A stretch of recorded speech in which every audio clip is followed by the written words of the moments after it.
ജനാധിപത്യം നമ്മളെല്ലാം കേട്ടുപരിചയിച്ച ഇന്ന് ലോകം മുഴുവൻ ആഘോഷിക്കുന്ന ഒരു ഭരണരീതി അല്ലേ?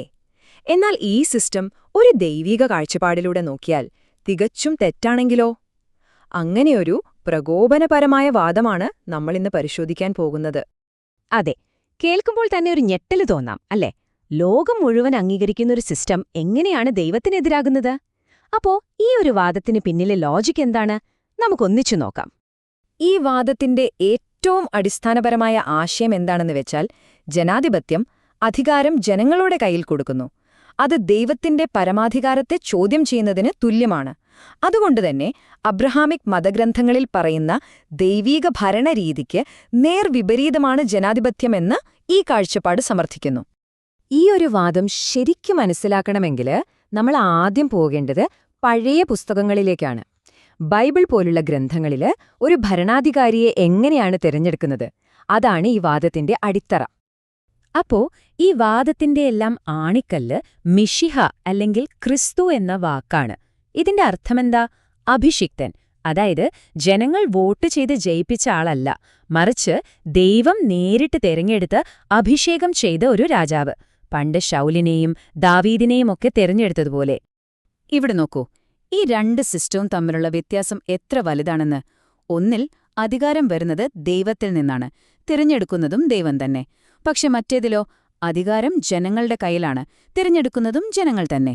ഇത് രണ്ടും നേർവിപരീതമാണ് അല്ലേ? അപ്പോ ദൈവം തന്റെ ഭരണകാര്യങ്ങളിൽ മനുഷ്യൻ ഇടപെടുന്നത് ഇഷ്ടപ്പെടുന്നില്ല എന്നിവർ പറയുന്നു. ഇതിനൊരു ഉദാഹരണമായിട്ട് അവർ പഴയ നിയമത്തിലെ ഒരു കഥയാണ് പറയുന്നത്. ഇസ്രായേൽ ജനത പ്രവാചകനായ ശെമുവേലിനോട് ഞങ്ങൾക്കൊരു രാജാവിനെ വേണം എന്ന് വാശിപിടിച്ചില്ലേ?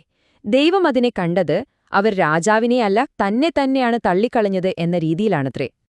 ഇനി നമ്മൾ വരുന്നത് ഈ വാദത്തിന്റെ ഏറ്റവും പ്രധാനപ്പെട്ട, ഏറ്റവും നിർണായകമായ ഒരു തെളിവിലേക്കാണ്. ചരിത്രത്തിലെ ഏറ്റവും വലിയ തിരഞ്ഞെടുപ്പ് എന്നവർ വിശേഷിപ്പിക്കുന്ന ഒരു സംഭവത്തിലേക്ക്. സംഭവം ഇതാണ്: ഒരു വലിയ തെരഞ്ഞെടുപ്പ് നടക്കുകയാണ്.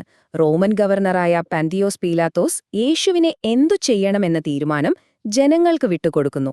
ഇതൊരു സാധാരണ വിചാരണയല്ല, മറിച്ച് ഒരു ജനകീയ വോട്ടെടുപ്പായിരുന്നു എന്നാണ് ഈ വാദം പറയുന്നത്. അന്ന് ജനങ്ങളുടെ മുന്നിലുണ്ടായിരുന്നത് രണ്ട് ഓപ്ഷനുകളാണ്. ഒരു വശത്ത് ദൈവത്താൽ അയക്കപ്പെട്ട രാജാവ് എന്ന് പറയപ്പെടുന്ന യേശു, മറുവശത്ത് എല്ലാവർക്കും അറിയാവുന്ന ഒരു കൊലപാതകൻ, ബറബാസ്.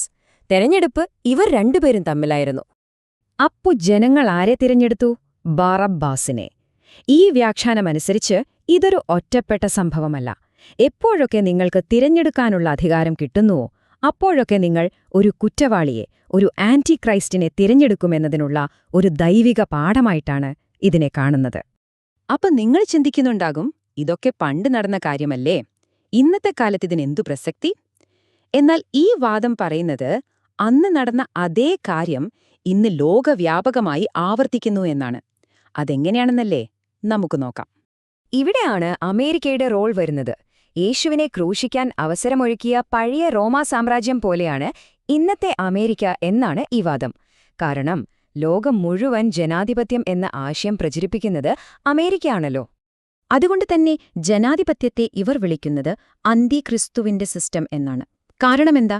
ഇവിടെ അധികാരം ദൈവത്തിനല്ല, ജനങ്ങൾക്കാണ്. ദൈവിക നിയമങ്ങളല്ല, മനുഷ്യനുണ്ടാക്കിയ നിയമങ്ങളാണ് വലുത്. ഭരണാധികാരികളെ ദൈവം നിയമിക്കുന്നില്ല, ജനങ്ങൾ വോട്ട് ചെയ്ത് തെരഞ്ഞെടുക്കുന്നു. ഇനി ആരെങ്കിലും വന്ന് ഞാൻ ദൈവത്താൽ നിയമിക്കപ്പെട്ടവനാണെന്ന് പറഞ്ഞാലോ, അയാളെ രാജദ്രോഹിയായി കാണും. ശരിക്കും പറഞ്ഞാൽ ദൈവിക മാതൃകയുടെ നേരെ ഓപ്പോസിറ്റ്. ഇനി ഇന്നത്തെ ഇസ്രായേലിന്റെ കാര്യമെടുത്താലോ, അതും ഒരു ജനാധിപത്യ രാജ്യമല്ലേ? അതുകൊണ്ട് ഈ വാദമനുസരിച്ച് ഇന്നത്തെ ഇസ്രായേൽ ബൈബിളിൽ പറയുന്ന ആ ദൈവിക രാഷ്ട്രമേ അല്ല, മറിച്ച് അമേരിക്കയുടെ ഈ അന്തിക്രിസ്തു സിസ്റ്റത്തിന്റെ ഒരു ഭാഗം മാത്രമാണ്. അമേരിക്കയുടെ 51ാമത്തെ സ്റ്റേറ്റ് എന്ന് കളിയാക്കുന്നതുപോലെ. അപ്പോ ഇവിടെയാണ് ഈ വാദത്തിന്റെ ഏറ്റവും വലിയ ചോദ്യം വരുന്നത്. ദൈവത്തിന്റെ ഭരണരീതിയും ഇന്നത്തെ ജനാധിപത്യ ലോകവും തമ്മിൽ നേരിട്ട് ഏറ്റുമുട്ടിയാൽ എന്ത് സംഭവിക്കും? ഒന്ന് ചിന്തിച്ചു നോക്കൂ. യേശു ഇന്ന് തിരികെ വന്നാൽ എങ്ങനെയായിരിക്കും അധികാരത്തിൽ വരുന്നത്? ഇന്നത്തെ ലോകത്ത് അത് സാധ്യമാണോ? ജനാധിപത്യത്തെ സപ്പോർട്ട് ചെയ്യുന്ന വിശ്വാസികൾക്ക് മുന്നിൽ ഈ വാദം വയ്ക്കുന്ന ഏറ്റവും വലിയ ചോദ്യം ഇതാണ്. കാരണമെന്താ? ഇന്നത്തെ ഒരു ജനാധിപത്യ രാജ്യത്ത് അധികാരത്തിൽ വരണമെങ്കിൽ ചില സ്റ്റെപ്പുകളുണ്ട്. ആദ്യം ഒരു പൊളിറ്റിക്കൽ ക്യാമ്പയിൻ നടത്തണം. ആ രാജ്യത്തെ പൗരനായിരിക്കണം. പിന്നെ ഇലക്ഷനിൽ മത്സരിച്ച് ഭൂരിപക്ഷം വോട്ട് നേടണം. അധികാരത്തിൽ വന്നാലോ രാജ്യത്തിന്റെ ഭരണഘടന അനുസരിക്കണം. മനുഷ്യനുണ്ടാക്കിയ നിയമങ്ങൾ സംരക്ഷിക്കണം. ഈ വഴികളിലൂടെ ദൈവത്താൽ നേരിട്ട് നിയമിക്കപ്പെട്ട ഒരാൾക്ക് എങ്ങനെ വരാൻ പറ്റും? ഈ രണ്ട് സിസ്റ്റവും തമ്മിൽ ചേരില്ലെന്നാണ് ഇവർ പറയുന്നത്. അപ്പോ ദൈവത്തിന്റെ മാറ്റമില്ലാത്ത നിയമവുമായി ഒരാൾ വന്നാൽ ഇന്നത്തെ ലോകം അയാളെ ഒരു പ്രസിഡന്റായി കാണുമോ അതോ രാജ്യത്തിന്റെ ശത്രുവായി കാണുമോ? കാരണം വളരെ വ്യക്തമാണ്. അധികാരം ജനങ്ങൾക്കാണ് എന്ന ജനാധിപത്യത്തിന്റെ അടിസ്ഥാന ആശയത്തെയാണ് ഈ വ്യക്തി ചോദ്യം ചെയ്യുന്നത്. അപ്പോൾ സ്വാഭാവികമായും ഈ സിസ്റ്റം അയാളെ ഒരു ശത്രുവായി കാണും. മാത്രമല്ല, അയാളുടെ കൂടെ നിൽക്കുന്ന മനുഷ്യന്റെ നിയമത്തേക്കാൾ ദൈവത്തിന്റെ നിയമം അനുസരിക്കണം എന്ന് പറയുന്ന ആളുകളെ തീവ്രവാദികൾ എന്നുപോലും വിളിച്ചേക്കാം എന്നാണ് ഈ വാദം. ഇതെല്ലാം ചേർത്ത് വെച്ച് ഈ വാദം എത്തുന്ന അവസാനത്തെ ഏറ്റവും ഞെട്ടിക്കുന്ന നിഗമനം ഇതാണ്: അമേരിക്ക കെട്ടിപ്പൊക്കിയിരിക്കുന്നത് തന്നെ യേശുക്രിസ്തുവിനെ വീണ്ടും ക്രൂശിക്കാൻ വേണ്ടിയുള്ള ഒരു സാഹചര്യം ഒരുക്കാനാണ്. അപ്പോ ഈ ഒരു വ്യാഖ്യാനത്തിൽ നിന്ന് നമ്മൾ എന്താണ് മനസ്സിലാക്കേണ്ടത്? ഇന്നത്തെ നമ്മുടെ രാഷ്ട്രീയ സങ്കല്പങ്ങളും പഴയ മതഗ്രന്ഥങ്ങളും തമ്മിൽ പൊരുത്തപ്പെട്ടു പോകുമോ എന്നൊരു വലിയ ചോദ്യം ഇത് മുന്നോട്ട് വെക്കുന്നുണ്ട്. ഇതിലെ ശരിയും തെറ്റുമൊക്കെ ഓരോരുത്തർക്കും തീരുമാനിക്കാം. പക്ഷെ ഒരു ചോദ്യം ബാക്കിയാണ്: ആത്യന്തികമായി അധികാരം ആരുടെ കയ്യിലായിരിക്കണം? ജനങ്ങളുടെയോ അതോ ദൈവത്തിന്റെയോ?